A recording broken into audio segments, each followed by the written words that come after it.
So what is the latest on what's going on today? So we have so far heard back from the USCIS, the Homeland Security Department, saying that they have transferred my mother to the Elizabeth Holding Facility in North Jersey, and she will be there waiting for a bond trial to begin with. They placed that 3 weeks ahead, so we're doing everything we can to try to get her a bond hearing before those 3 weeks, as we have Ramadan starting this Saturday, so she will be fasting after Saturday, and especially being a female and being in a place that she has never been, because they have never in their life got a speeding ticket, traffic ticket, or any crime violation. So she is in a very distraught place right now. We have not had any connection or comments from her or from any of the arresting officers since that time. So we just know where she's being held at, and that's the only update that we have so far, and the bond trials date. So. What about your father? So my father was actually released last night with a ankle bracelet that keeps on beeping, actually. So, and he is awaiting on his trial, which is set exactly 1 day before my mother. And initially, they were actually going to release my mother and not my father, but because of my 15-year-old younger brother, who's a U.S. citizen who does have autism, he is financially dependent on my father, as he is deemed as the breadwinner in the household. So because of that, and our attorney has said that in the immigration facilities, the holding facilities, the men's side is a little bit more packed out than the women's side. So that could be played in the factor of why they released my father with the bracelet and has decided to keep my mother instead. So we do not know why both of them were being kept. We thought maybe they might release both of them, as I've gone through actually a very similar circumstance back in 2020 when I was just a senior in college, where my student visa was about to come due, and ICE had actually picked me up and taken me to the same facility that my parents were taken to out of nowhere around 5 in the morning from my house, and I was interrogated like how they were. And at the end of the night, once we were able to reach the university's dean's office, they were able to let them know that I'm starting school next week and there's no flight risk at all to me. So there's no reason why I should be not at school still awaiting my trial, which is the same trial that my parents are going to, and waiting for in the jail cell for the trial. So right now, there is no change in our status. Our status initially, but we applied for the green card after coming to America. It's either you are accepted or you are denied. So when you're in that waiting period, you are considered out of status if your visa has expired. And we initially came with a visa to begin with. And during the course of our visa, we applied for the green card numerous amount of times, which was denied based upon just obnoxious reasons, whether it was a company that my father was getting checks by, changed their name, but then the lawyers received papers that the company is the same company, just have a different identity number.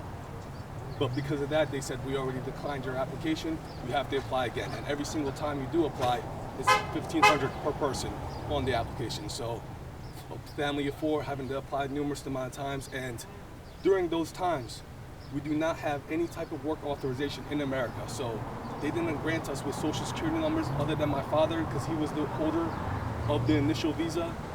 But if you have an ITN number in America, you're allowed to open up your own business, you're allowed to run a business, but you cannot receive checks from anybody, you cannot work under anybody, and you do not receive any type of social services that other citizens are required to, whether that's health insurance, whether that's dental insurance, whether that's anything. During college, after graduating from high school, if I didn't have good grades and didn't receive academic scholarship, my sister and I were not able to apply for any financial aid because we weren't given any social security number.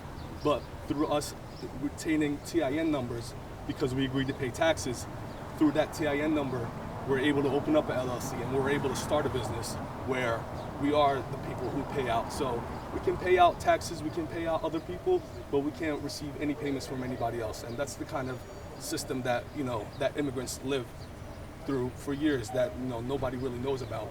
And, we never really shared any of this with any of our customers or any of the friends that I've built up with in the last 15, 16 years that we've been here, because it was almost like being an immigrant. You feel as though it's like you're embarrassed by it. But these are the true woes and like the burdens that we live by through all these years. And it's kind of like the clientele and the restaurant. We built a strong family here, as everybody might have seen, and it's kind of like our family is really true, seeing the true side of us and really true, seeing the true burdens that we've gone through for years. So this experience and what we lived through, it wasn't anything new to us. You know, it was kind of like our biggest fear of what might have happened to us. And my father had this fears for years. And when I woke up yesterday morning and I seen the ICE agents standing outside the restaurant, and I said, here it is, the nightmare is happening. And we are about to go through what we've been waiting to go through. But at the same time, if this incident is going to bring light to the situation that we've been going through for years, whether our green card or permanent residency is going to be either granted or denied, we are ready for them to make a decision on us and on our future, because we've been living in fear throughout years, but we just have not showed it to anybody. And being the kind of people we are and being Muslims in the community, we're taught at a very early age that we're supposed to be grateful for whatever we have been given. Whether all the obstacles might be among us or it'll be on our side, it didn't matter, because at the end of the day, we had food to eat, we had a place to stay, and that's what we're content with. But now, with all these things happening, and our customers, who we consider our family, and all my customers know that, I let them know as soon as they walk into our restaurant that when you walk in here, this is like our second home, and you are a guest in our home, and you are our family, and you are our guest. And we let them feel that for the last 5 short years that we've been in this community. But as you guys can see all over social media, we built a great family, and we're very proud to be amongst these loving people that we might have never known, because we came from a whole nother side of the world. But as fate brings it, we're here together today, and our families, our customers have sympathized with us, seeing that we've been living through these burdens all these years, and it's time that, you know, our family is seeing the true side of what we've been going through for these years. So this isn't anything new to us. This is, if anything, the ending of what we've been dreaming of. So we're waiting to see what is going to happen, because the court case that my parents are going to be on March 13th and 12th for my father, hopefully it will be a decision factor. I don't know if my mom is going to get, because if they do not accept the bond trial, and if they do send her to deportation court, we don't know what might happen in that deportation court. Our lawyers are working to represent her to the best of our abilities.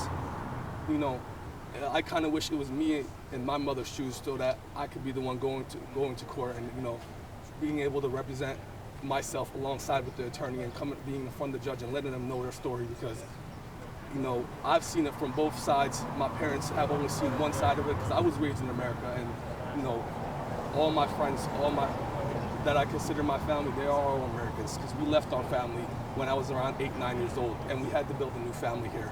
And this small business is something that we worked on trying to build for the last 15, 16 years. And to be honest, our biggest nightmare, which happened yesterday, is that, like, our business almost being taken away from us, because if my mom doesn't return, if my mom is, God forbid, deported, we cannot stay here, and we're going to see what the future holds for our family. So I wish that instead of our future being decided on by judges, I wish that it could be decided on amongst our peers, to let them give us the ability to, if they're going to let us stay here amongst them, or if we're going to be deported. So my mother is not the only one that's in the same situation. If I'm married for 4 years now, and after getting married, my wife has started a petition for me, but because of the incident that happened to me in 2020, after being picked up by ICE, they put me in the same deportation court. And that deportation court case has still not been resolved, after waiting for 4 years and after the court case being dismissed over and over again. So just because my court case was still in works, that's the only reason why they didn't pick me up. And if they were to pick me up yesterday, I wouldn't be here to be able to tell the story to everybody else.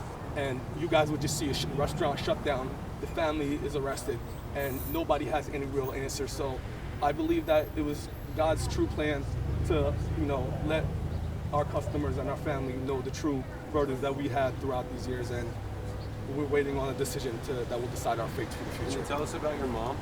Tell everybody about who she is, what she like. So my mom is actually, when we first opened up the restaurant, she was like the kind of lady, she was so anxious but so sweet, so generous at the same time, but she was so shy to be even able to speak to customers. So coming in here, they would immediately, if they see a customer walking, they'd be like, go take care of them, go see what they want. But now, with this restaurant, she truly has stepped up to be a boss lady, and she knows that all the customers that come in, she knows their order by heart, and she knows exactly who likes who, and she knows exactly what dessert she's going to offer them when they come in, and she's truly taken another role in her life, and this restaurant has really become the beacon of hope for her, and she's been able to truly open her heart and to be able to share her love and share her spirit with everybody around us. So this is, my mom always has been this type of lady, but now it's just that she was on a platform to be able to share her love and share through her food, to which she prepares hand by hand every morning. If you check out her Instagram page, she posts exactly how she prepares her recipes, so step by step. And she's just the sweetest lady who has never had any criminal record at all, has received one traffic ticket in her life, and that is all. She only learned how to drive 4 or 5 years ago after years of me driving her around. So this restaurant was her true way of being an independent woman, and right now she's the one suffering the most. And like I said, I wish it was me or my father that was in her shoes right now, but God had meant it for it to be her, and we're just praying that she's okay, that we can talk to her as soon as possible as well. Has anybody given you any indication as to why they came from your parents? They have not. So we do not know if somebody might have reported us, because at the same exact time at 11 a.m. yesterday, not only were they in our restaurant, but they were at our family home as well. So my family and I live right next door to each other. We own a joint property where we're on the left-hand side and they're on the right-hand side. And my wife calls me at 11:15, and she's like, there's ICE agents outside, and they're asking for my younger sister, who is a valedictorian at Sterling, and she's actually just graduated from Swarthmore College last year. She works at the CARE facility in Philly as one of the main lobbyists and a supervisor there. So she works as a non-local, as a non-profit local organization. They were there looking for her, and the ICE agents, as they were releasing my dad yesterday, whispered into his ear saying, we actually saw your daughter leaving the house yesterday, and because we saw you guys earlier, we let her drive off. We were gonna pick her up too, but she drove off, and I told them let them drive off, and we came to the restaurant. But at exactly 11 o'clock at the same time, they knocked on our house door. My wife answers, and she tells me that my sister is not home. And then afterwards, later on at night, the officer does relieve that to my father that they let my sister go, but she was scared to even come home last night. She stayed in a dormitory at her friend's at Swarthmore yesterday. Hopefully she won't be picked up. But my lawyer did reach out to me saying that even though my court case is still going on, they are still legally allowed to detain me as well, in case, if they want to, if there's a search warrant that comes out for me. So we're just taking it day by day right now, waiting on what's going to happen next. Muhammad, your family has been here since what year? Since 2008, we've been here as an entire family. And you guys have been trying to become U.S. citizens the entire time? Correct, yes. So we were granted as a R1 visa holder. That was my father. R1 stands for a religious worker. My father, he is actually a PhD holder and has a doctor's degree.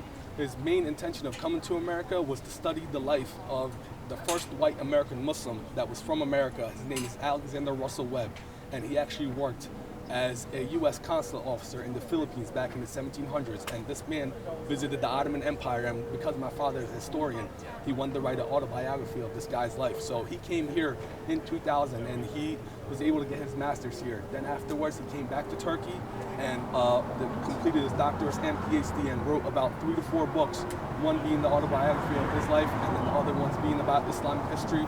So after coming here, if we were able to obtain our citizenship throughout those years, my father would have actually been qualified to work at any university facility as a history professor. But because we have not been granted those rights, he is here working behind the grill all day long. He drives a truck for Del Bono's overnights, so he's been working 2 jobs for about 15 years to be able to get us to a small place that we are here. And after having those religious worker visas for 5 years, they were only granted us for 2 more years after that. And throughout that time, like I said, applying for the green card, which would grant you your permanent residency. Then afterwards, with that permanent residency, holding that for 3 more years, you're able to apply for citizenship after that. So because we were never even granted the green card to begin with, after our visas have expired, even though your green card request could be in court pending, waiting to be granted or denied, once your visa is done, regardless of whether you're in trial or not, you are considered out of status. And out of status just means the same term as illegal almost. It's just a nicer way of saying it, because out of status just means you're waiting for status to come in, but you won't have any type of ability to do anything. You're considered nothing more than illegal at that moment. So that's the kind of life that we've been living since 2015, since our visa has expired as well. Just get your cell phone number. And Muhammad, just quickly, you were in the process of applying for that green card again. Correct. Now? So yes, they actually, after the last time we applied, they reopened our case. They gave us a notification in 2016 saying that our case file has been sent to Washington, D.C., and the file has been reopened and they are taking a look at it. And every time we log into USCIS, we put in that case number in. It says the last update from 2016, and what it says next to it is just file open, waiting to be determined. So that case has never been answered, and until a single case is closed, you cannot file for a new case. And that is the only reason why I haven't been able to apply for a green card yet either, because my deportation case back in 2020 has not been answered, even though I am married to a U.S. citizen, even though my wife and I have 2 younger babies that are U.S. citizens as well. Even through that, until a case is solved, you are not able to go into another case, no matter what the circumstances are. So we're just waiting. So that is the reason why we've been waiting on that since 2016. That's the last time we had an update. Did they actually have warrants with their parents' names on these warrants? So when they were interviewing them, after they had been picked up, they had a piece of paper with just my mom, my sister, and my dad's name on it. It wasn't signed by an official judge or anything, which is the reason why they weren't able to enter into our house either. So it was not an official warrant. It was just, I guess, names to be picked up. So because this is not a private entity, it's a local business, they were able to enter into here with ease. But after my wife told them I'm not answering any questions, they just walked away. So if they did have a warrant, they definitely would have barged right into our house as well. So there was definitely no warrant at all. And that is the same exact thing that happened to me in 2020, because my father was not home and my mother was kind of in shock because she thought I got into trouble for something. I'm like, dude, I was at soccer practice last night. I just came home. I promise I didn't go nowhere. So they asked me to step out and they did not come into our house as well. But when I stepped out of our house back in 2020, same exact thing they did to my parents, put my hands back, put me in cuffs, and take me right away. Did they supply you with a copy of the warrant or anything? No, they just give you a packet saying that this is your case number, this is your letter of, your deportation case, and they just give you a packet, and in that packet there is signature lines. So after they released me in 2020, they just gave me a packet, said you have to come in every month and just sign off on this, let an officer sign off saying that you've been checking in here. But after 2 months after that event, COVID happened and they shut down all of the court systems over there. So because of that, and because of the last 2 years, all the immigrants coming in from the Mexican border, they pushed our files even back further.